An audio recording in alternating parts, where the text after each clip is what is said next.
Donc Andris Pibax, l'ancien commissaire à l'énergie et au développement, qui avait succédé à Loyola de Palacio avant Günther Oettinger. Il y a deux commissions.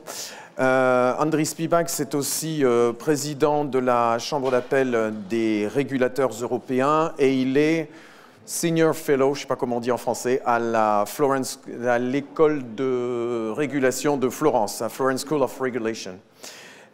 Également, alors, co-rédacteur d'un rapport sur la décarbonisation au World Economic Forum. Donc, vous savez, c'est Davos. Hein. Voilà. Donc, Andris,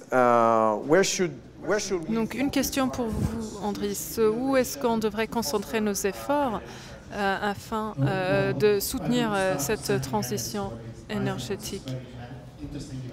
Je commence d'abord par vous remercier pour cet événement très intéressant. J'étais ravie de recevoir une invitation et de voir ici une ministre britannique. C'est très encourageant.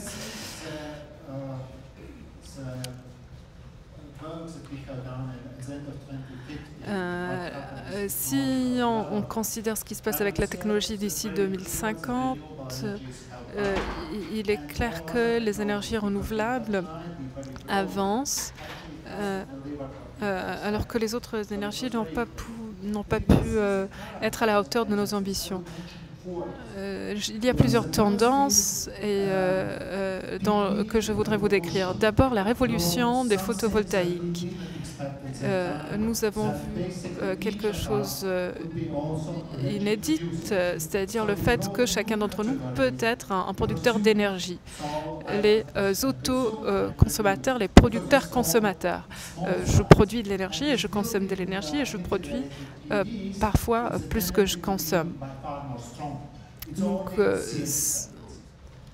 c'est une tendance très forte. Deuxième chose que je voudrais mentionner sont les consommateurs actifs. Cette idée des consommateurs engagés a toujours été un petit peu un rêve. Mais maintenant, avec la nouvelle technologie, c'est en train de changer. Le troisième changement est peut-être théoriquement avec les consommateurs engagés. Enfin, je pourrais être un consommateur engagé, mais je suis trop feignant. Et maintenant, avec la facilité, avec ces entreprises commerciales, avec cette possibilité d'être à la hauteur de ces attentes, je suis visée moi aussi. Et quoi que l'on fasse, il faut penser au coût. Avec la précarité énergétique, on ne peut pas dire simplement on augmente le coût à cause de la transition énergétique. Donc, quel que soit le changement qu'on met en place, il faudra que ce soit un coût abordable. En fin de compte, je peux produire de l'énergie n'importe où, mais il faut renforcer le réseau. Le réseau doit être développé et géré pour que ça évolue d'une façon intelligente, qui n'augmente pas le coût pour les clients, tout en nous aidant à mettre en place cette transition énergétique. Nous avons parlé aussi du rôle de la politique, le rôle de la technologie et aussi le rôle de la réglementation. Nous essayons d'être compétitifs. Il faut être compétitif, quelle que soit la réglementation, quels que soient les tarifs. Il faut continuer à développer les technologies qui vont permettre l'innovation des réseaux tout en permettant la stabilité d'approvisionnement. Et c'est vraiment la question sur laquelle se penchent les régulateurs européens. Il y a deux sujets par le passé, les clients et les fournisseurs, alors que maintenant, il faut développer cette articulation sur les réseaux locaux et régionaux. Merci. La basse tension, c'est au cœur. Donc le rôle de la réglementation pour l'innovation et la stabilité est en relation avec les tarifs, bien évidemment. Vous êtes mon prochain orateur, donc secrétaire général et membre du directoire d'Enedis, prof à Sciences Po et auteur de plusieurs ouvrages sur l'énergie. Alors, les réseaux, est-ce que c'est la dernière marche vers la transition énergétique ? Ça dépend dans quel sens vous voyez la dernière marche. La marche la plus basse, la marche la plus haute. En tout cas, c'est une dimension qui est une dimension, je l'évoquais tout à l'heure en ouvrant ce side event, qui est essentielle. Pourquoi ? Parce que on voit bien que, et c'est dans le Clean Energy Package notamment, on pourrait envisager un monde de demain idéal et idyllique dans lequel on n'aurait que l'addition de communautés. Et on recrée les villages entre nous, fermés sur eux-mêmes, on produit, on autoconsomme. Voilà. Bon. C'est oublié l'histoire des réseaux. L'histoire des réseaux depuis un siècle, ça a été structuré, que ce soit le réseau de transport à partir des grands bassins hydrauliques ou que ce soit le réseau de distribution à partir déjà des villes, comme des éléments de solidarité entre les territoires.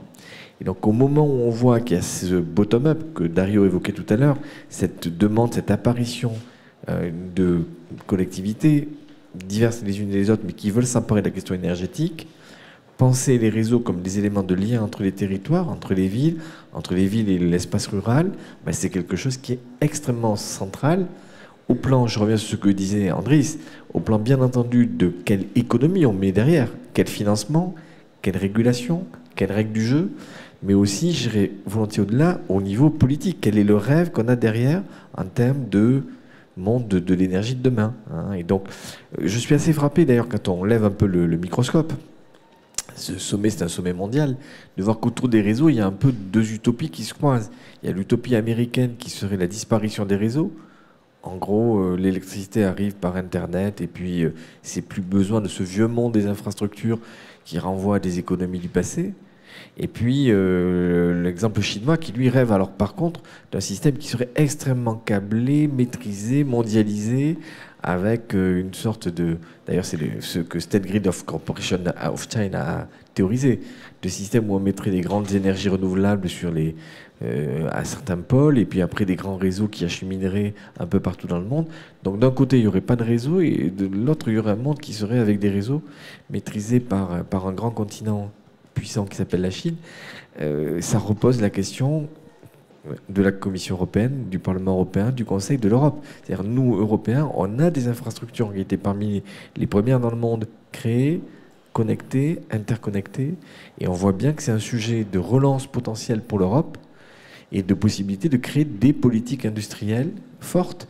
Je prends un exemple. Enedis, vous l'avez derrière vous, on a une ambition qui est d'être au rendez-vous de la mobilité électrique, du fait qu'il va y avoir de plus en plus de gens qui vont avoir envie d'avoir des voitures électriques.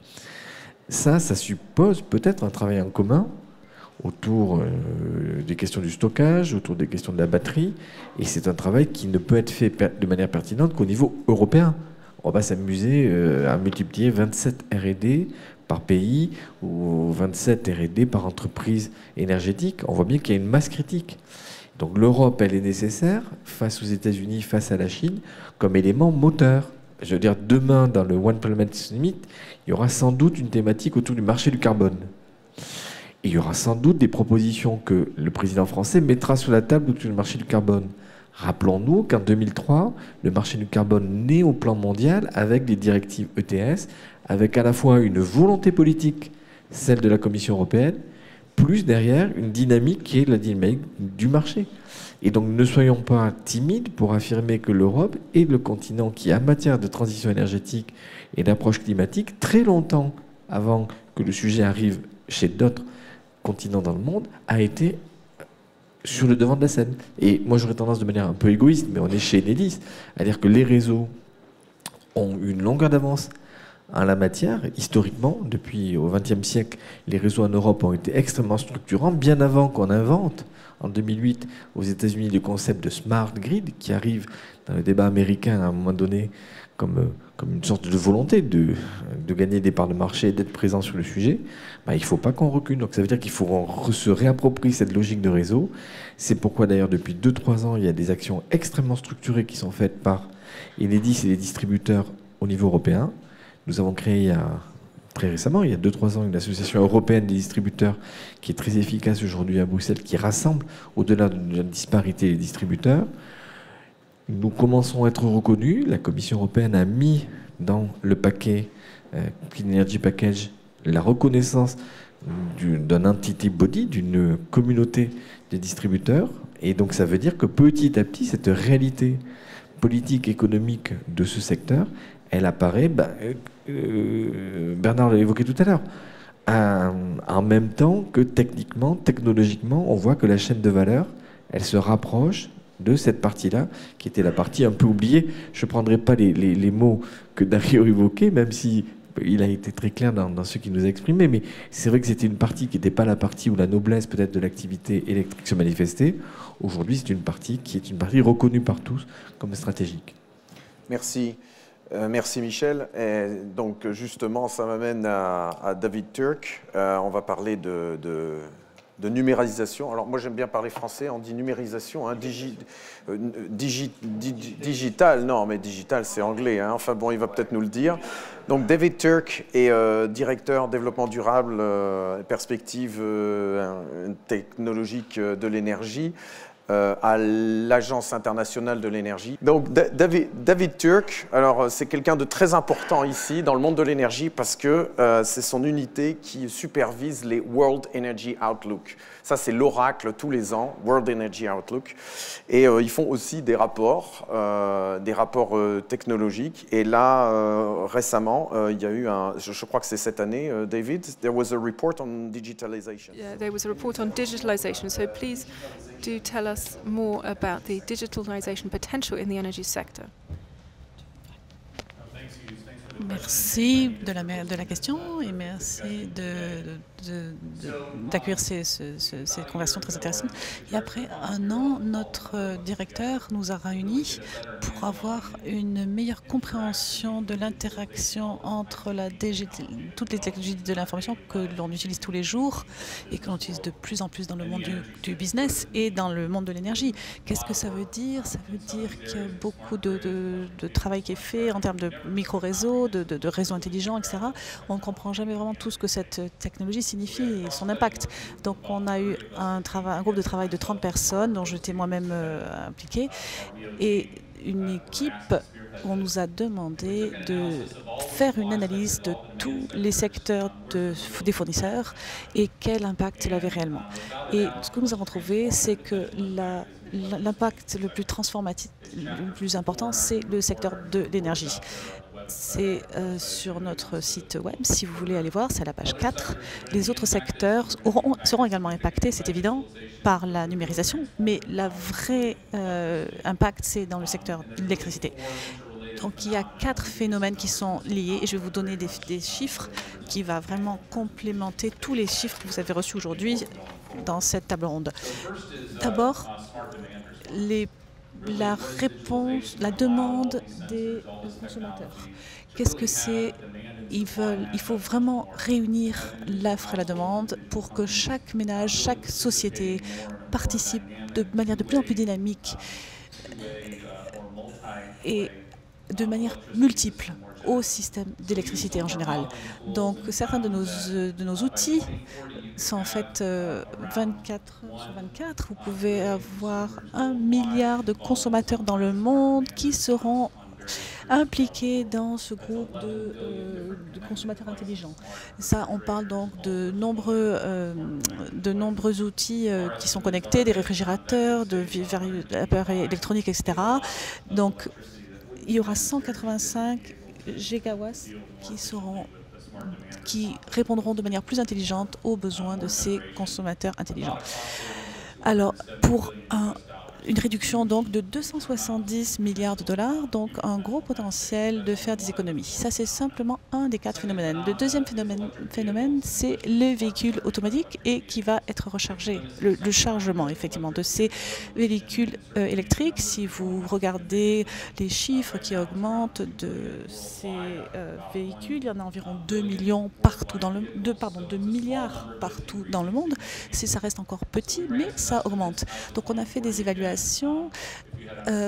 Et on s'est dit que si on avait 20 millions de ces véhicules, quelle quantité donc d'investissement pourrions-nous économiser en termes de production d'électricité? Les chiffres sont également très parlants, 20 milliards de dollars US pour l'économie d'investissement, exactement, pendant le chargement, etc., de toutes ces voitures. Le troisième phénomène, c'est vraiment l'intégration des énergies renouvelables. Ça va évidemment, c'est lié évidemment avec le véhicule électrique. Et c'est la manière d'intégrer ces énergies renouvelables de manière beaucoup plus intégrée, beaucoup plus intelligente. Nous avons fait une étude en Europe et nous avons vu que certaines des technologies intelligentes avaient pouvoir un impact sur le stockage et pouvoir réduire 30 millions de tonnes donc par rapport à une énorme opportunité de décarbonisation. On parle également de panneaux solaires, de meilleure isolation qui permettra donc aux consommateurs d'être plus efficaces, et c'est ça que la numérisation a pour objectif d'atteindre, en fait, de nous rendre plus efficaces, que ce soit par l'intermédiaire d'un blockchain ou d'autres technologies digitales. Mais ces 4 phénomènes liés sont très importants et particulièrement s'ils sont liés les uns aux autres. C'est très intéressant parce que, comme vous avez dit, j'aimerais que Andris réponde à ce que vous avez dit. Vous vous concentrez sur la consommation d'électricité et nous n'avez pas beaucoup parlé de la production d'électricité, ni même de la numérisation. Andris, pouvez-vous répondre? Moi, je pense que c'est les développements technologiques qui ont été faits en 2015. On se concentrait vraiment sur la production. Si on pouvait utiliser le captage de carbone, et ces technologies ont évolué de manière différente. Maintenant, on en est au compteur intelligent et qui concerne donc chaque ménage. Et c'est pour ça que je pense que la réelle attention des gouvernements doit se poser sur la demande intelligente. C'est là où le réel changement doit intervenir. Et il y a des technologies qui sont mises en place et des règlements également qui vont suivre, parce que je pense que ça, c'est un point très important. Des exemples ont été, on peut voir de nombreux exemples. Notre production d'énergie n'est pas interrompue, donc ce sont les 4 choses qu'il faut qu'on fasse. Mais la technologie va nous aider à décarboniser notre secteur énergétique le plus rapidement. D'accord, Michel, avec il faut concentrer les efforts sur la consommation, moins que sur la production. Tout à l'heure, j'évoquais le fait que la chaîne de valeur se déplaçait. Vous avez au fond de cette pièce des compteurs. Et on a, quand on a conçu cet espace, voulu montrer l'historique des compteurs. Et les compteurs, à l'époque, ça comptait. Ça veut dire c'est déjà ça. Mais ça comptait peut-être pas de manière parfaite. Parce que jusqu'au dernier compteur, on avait quand même un décalage entre ce qu'on comptait et puis ce qu'on facturait. Donc, je veux dire, un des éléments qu'on ne rappelle pas assez souvent, mais Linky va être le premier compteur à rapprocher l'élément de connaissance de la consommation du temps réel, alors que là, on était sur des systèmes de reconstitution. Tout ça pour vous dire que le compteur, à l'époque, il comptait, basiquement. Mais aujourd'hui, c'est plus du tout la même économie qui va être l'économie de l'électricité, puisqu'on voit bien que les données qui vont être, je veux dire, agrégées, connues, restituées aux consommateurs, aux citoyens et aux collectivités, c'est des données qui vont être enrichies, qui vont être multipliées d'abord par un facteur 5-6 une fois que le programme Linky sera abouti. Et en même temps, on voit bien que ça va donner aux entreprises de distribution un rôle majeur pour permettre, par exemple, localement à des collectivités de mener des politiques sociales plus adaptées, de mener des politiques de transport plus pertinentes.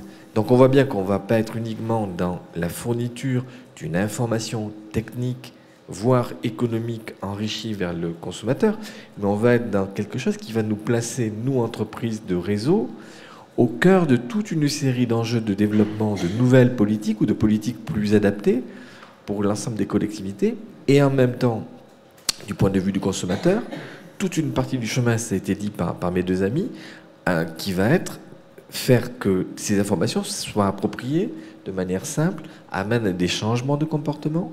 Et ça, c'est une partie de l'histoire qui est à écrire. Ça veut dire que les réseaux ou les entreprises énergétiques ne seront pas les seuls à pouvoir porter cette partie de l'histoire. Le consumérisme doit être porté d'abord par les consommateurs. Et donc toute une partie de l'histoire devra être appropriée par les citoyens si on veut que la transition réussisse. Donc vous savez, quand on est une entreprise énergétique, il faut être modeste. Il y a une partie du chemin qu'on peut faire, c'est celle qui est faite aujourd'hui par les 38 000 salariés d'Enedis, notamment pour que le programme Linky réussisse, et Bernard le pilote avec ses équipes avec talent. Mais derrière, il y aura une partie qui est une partie d'appropriation et qui renvoie à la société, sa maturité, son appétence à rentrer dans ce consumérisme. Oui, la consommation n'était pas un sujet économique central, parce que peut-être qu'on avait dans toutes nos économies basé le raisonnement sur la production, une production suffisante pour aller vers une demande. C'était le cas dans le pétrole, c'était le cas dans beaucoup de secteurs énergétiques. On voit aujourd'hui que les courbes de consommation vont peut-être fléchir ici ou là. On aura sans doute des efforts d'efficacité, on aura sans doute un souci de voir quelle facture correspond à quelle consommation. Voilà, c'est des changements de modèle qui sont à l'œuvre. Il ne faut pas les vivre comme un changement, le passage de la nuit, ou plutôt de la lumière à la nuit. C'est un changement qui est un changement de système, de modèle. Quand on parle de transition, et quand on parle encore plus d'énergie verte, on a un tournant. Le tournant, il fait qu'on voit très bien que les modèles énergétiques vont migrer petit à petit. Mais dans notre cas, on voit ces mutations. Tout à l'heure, vous évoquiez, David, les blockchains. Nous avons, dès que les premières expériences de blockchain sont apparues en France, eu une logique d'écoute, d'analyse, de partenariat. Et le réseau est en nécessité de s'adapter, de comprendre ce qui se passe pour voir quelle est la plus-value qu'il peut offrir, apporter à l'ensemble des citoyens. Et deuxième destinataire, je l'évoquais tout à l'heure, les collectivités. Est-ce qu'il y a des questions dans le public ? C'est une remarque qui amène peut-être à rebondir. Ce que je trouve, à chaque transition, il y a toujours des risques qui peuvent être associés. Et quand on parle de décentralisation comme valeur forte, je pense aussi qu'il faut faire attention à ne pas opposer un modèle ancien avec un nouveau modèle. Et je pense que si on n'y prend pas garde, il y a une thématique sur la fracture énergétique entre des zones rurales ou des métropoles, ou des zones plus riches et des zones plus pauvres. Et je pense que là, il faut faire excessivement attention à ne pas aller vers une mode qui serait une décentralisation à tout va, qui désoptimiserait un système, et faire attention à cette notion de fracture sociétale. Et je pense que notamment le smart metering, d'une certaine manière, offre une digitalisation qui est valable pour tout le monde, qu'il soit dans un rural reculé ou dans l'urbain très fort. Et il me semble que là, il faut faire attention à bien... Alors, je ne dis pas qu'il faut choisir, mais il faut associer les deux, comme le disait Michel.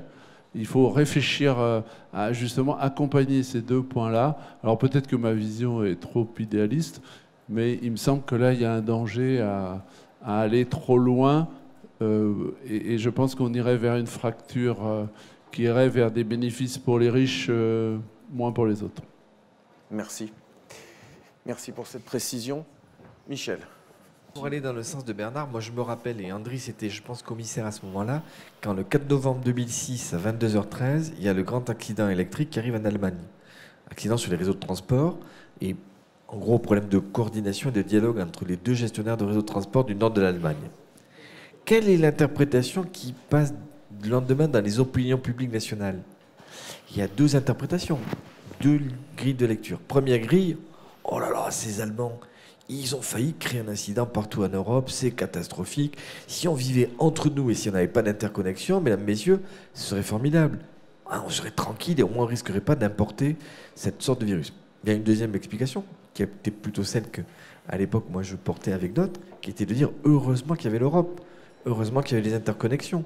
Heureusement que l'hydraulique français, en pouvant être très rapidement réinjecté sur le réseau, rétablit la fréquence à 50 Hz et sauve l'Europe d'un grand accident qui aurait amené une crise économique, une crise politique majeure.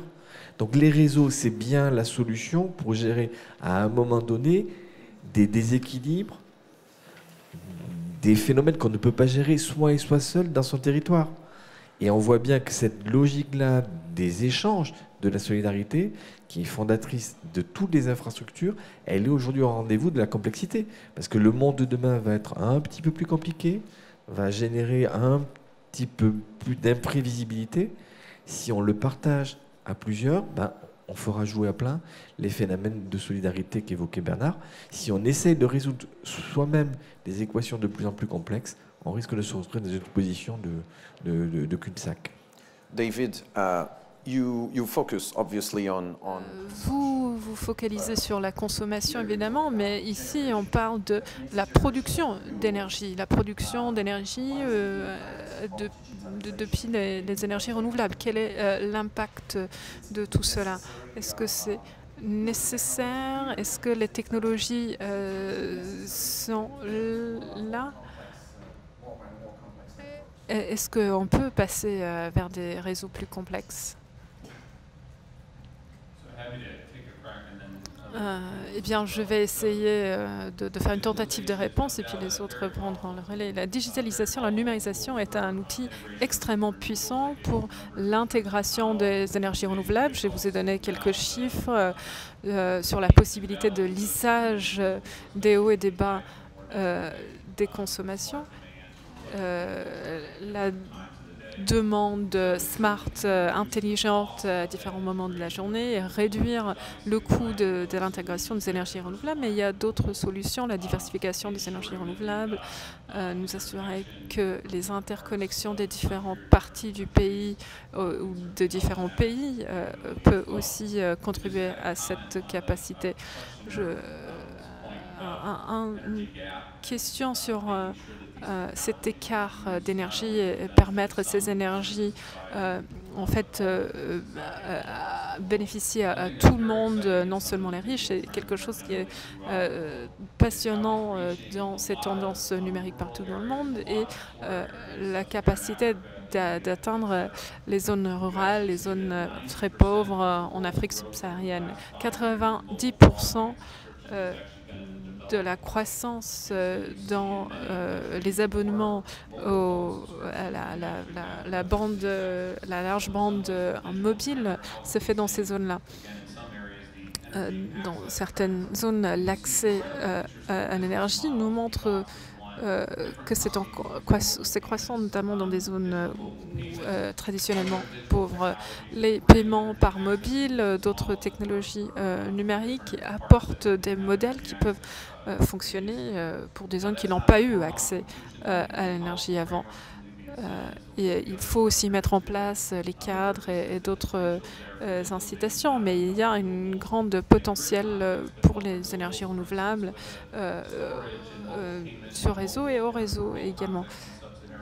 Notamment dans des contextes ruraux en Afrique subsaharienne, on voit de plus en plus de personnes raccordées au réseau et c'est grâce notamment à la digitalisation. Merci. Si je peux me permettre une réaction à ce que Bernard a dit, il y a des risques énormes, notamment les riches, ils gagnent plus d'argent, donc ils ont plus à dépenser, donc c'est logique. Aussi, il faut faire une distinction entre les zones rurales et les zones urbaines. Mais si l'objectif est de réduire les émissions de gaz à effet de serre, si c'est l'objectif, si c'est le moteur, il faut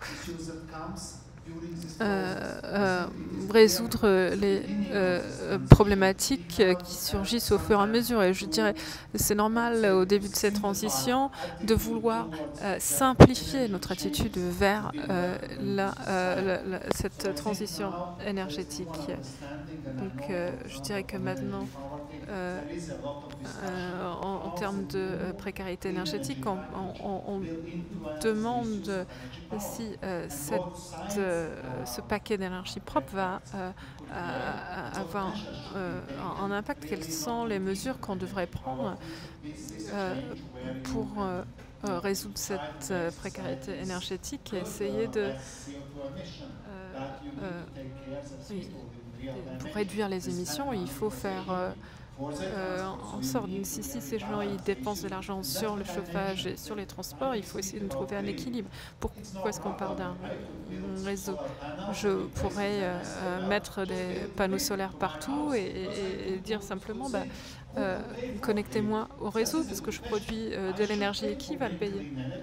Est-ce que je devrais payer pour moi-même pour l'énergie verte ou est-ce que tout le monde devrait payer, y compris les pauvres? Je pense que ce n'est pas noir et blanc, il faut optimiser les solutions, mais il est clair que les technologies de communication nous offrent de nouvelles opportunités. Ça nous permet d'être connectés, raccordés à une énergie propre sans augmenter le coût du réseau. Sinon, on aurait un impact négatif sur la société, parce qu'il y a des gens qui disent l'environnement, le climat, ce n'est pas une priorité pour moi. Je dois nourrir ma famille et je dois me déplacer. Donc, il faut prendre en compte le système, et c'est là tout l'enjeu du réseau, les réseaux de transmission. Aujourd'hui, on peut parler beaucoup de ce qui va se passer à l'avenir. Comment est-ce qu'on va apporter de l'énergie propre de la mer du Nord en Europe, etc. C'est le sujet très intéressant aujourd'hui en Jordanie. Je pense qu'on pourrait vraiment joindre les deux bouts avec ça. Il faut fournir de l'électricité et aussi payer ses employés. Donc, je pense que nous avons peut-être c'est un problème beaucoup plus complexe qu'on ne le pense. Ce n'est pas simplement une question d'avoir un réseau et trouver une source d'énergie propre. C'est beaucoup plus complexe.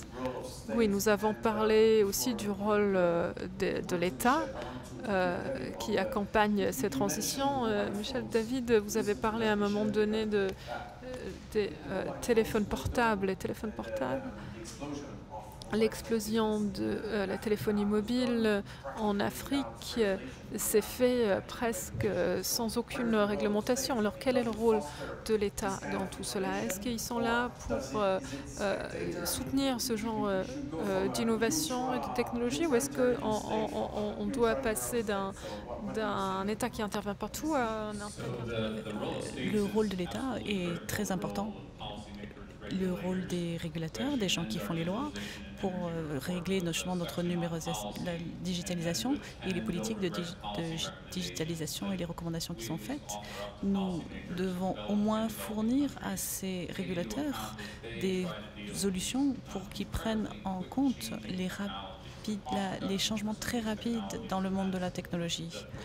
La progression de ces technologies dans certains endroits est énorme et on ne peut pas prévoir quel rôle ça va vraiment, comment ça va se passer. Et j'ai entendu mes collègues qui parlaient justement du point de vue du consommateur et du comportement du consommateur. Quel effet rebond cela aura donc sur la production d'électricité par rapport à ces technologies. Par exemple, il peut y avoir un phénomène de décarbonisation énorme selon le changement de comportement, ou alors ça n'arrivera moins vite parce que ça ne sera pas pratique en fait. Je voudrais proposer 10 recommandations aux régulateurs et surtout, je voudrais surtout qu'elles soient basées sur de l'expérimentation. Comment expérimenter dans différents pays pour voir comment ça se passe et pour voir comment on peut les déployer plus en avant. Les technologies de la communication si vous allez les réguler afin qu'elles apportent des avantages à tout le monde et à tous les citoyens, il faut bien connaître comment ces technologies se développent et comment elles vont se développer dans 3 à 5 ans. Donc il faut avoir une certaine expertise sur le domaine. Les personnes qui font les lois vont avoir un rôle très important à jouer pour en fait diriger et aiguiller ces technologies dans un sens qui nous intéressera à donc il y tous. aura tout juste 7 minutes pour faire sa conclusion. Non, juste rapidement, pour revenir sur le sujet, on est dans notamment une économie européenne qui est en crise, avec les budgets des États qui sont dans une position assez critique. Les entreprises énergétiques aussi, elles sont dans une situation qui peut être un petit peu tendue. Et donc je pense qu'une des grilles de lecture qu'on pourrait proposer, peut-être, c'est de se dire finalement, quel est le niveau pertinent pour mener un certain nombre de politiques. Il y a des sujets sur lesquels on voit bien que ce sera peut-être la collectivité, la région. Il y a d'autres niveaux dans lesquels, c'est évoqué à l'instant, on se rend compte que c'est l'État. Je prendrai un seul exemple. Moi, je suis originaire du sud de la France. Il y a, à côté de ma ville natale de Béziers, une régie qui s'appelle la régie de Cazoul-les-Béziers, qui est une régie formidable. Est-ce qu'on envisage que le compteur intelligent va faire l'objet d'un travail de R&D, de déploiement industriel, par la régie de Cazoul-les-Béziers ? Est-ce que c'est la maille pertinente? Moi, je préfère que ce soit Bernard Lassus et un programme un peu structuré qui est une dynamique industrielle avec des appels d'offres. Voilà. Donc, il y a des sujets qui renvoient à l'État. Et puis, moi, je suis un Européen convaincu et militant. Il y a d'autres sujets qui renvoient à l'Europe. Et donc ça, il faut que peut-être chez nous, dans notre pays, on sache renvoyer les sujets quand c'est pertinent et efficace à un niveau de coopération technique, d'innovation, de R&D qui est un niveau communautaire. Mais si on prend le sujet à l'envers et si on se dit finalement quel est le niveau au sens de la subsidiarité de la Cour de justice.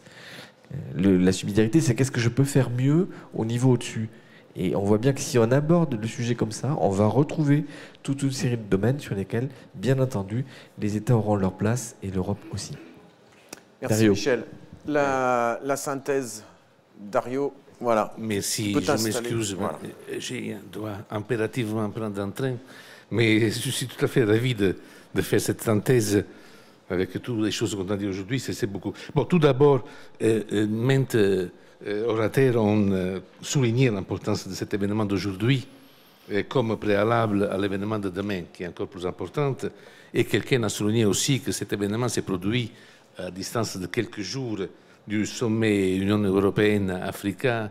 La première séance s'est faite à Bruxelles, la deuxième séance s'est faite à Abidjan. Et donc là, on a pris des engagements. Puis, il faut voir quelles sont les suites de ces engagements. Mais au niveau général, je peux dire que bon, les gens ont quand même reconnu l'importance de cet événement d'aujourd'hui et de la discussion. Puis, pour ce qui concerne les choses les plus importantes, bon, d'abord, on a maintes fois, comment dirais-je, affirmé que la question de la technologie ce n'est pas vraiment la question la plus importante dans la mesure où, pour les renouvelables, pour l'efficacité énergétique, il y a déjà beaucoup de composants et systèmes disponibles sur le marché et c'est plutôt une question de législation, réglementation, investissement, d'accord? Mais si on veut agir, on peut agir tout de suite. Par contre, la ministre britannique a souligné l'importance de l'innovation technologique et des activités de recherche et développement.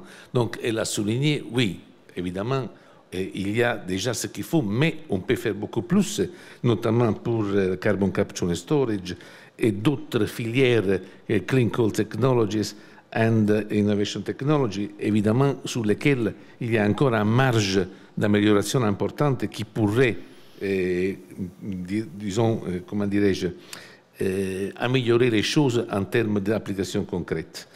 Encore un point à toucher la prise de conscience de l'importance du gaspillage de l'énergie, de l'utilisation rationnelle de l'énergie et de l'efficacité énergétique.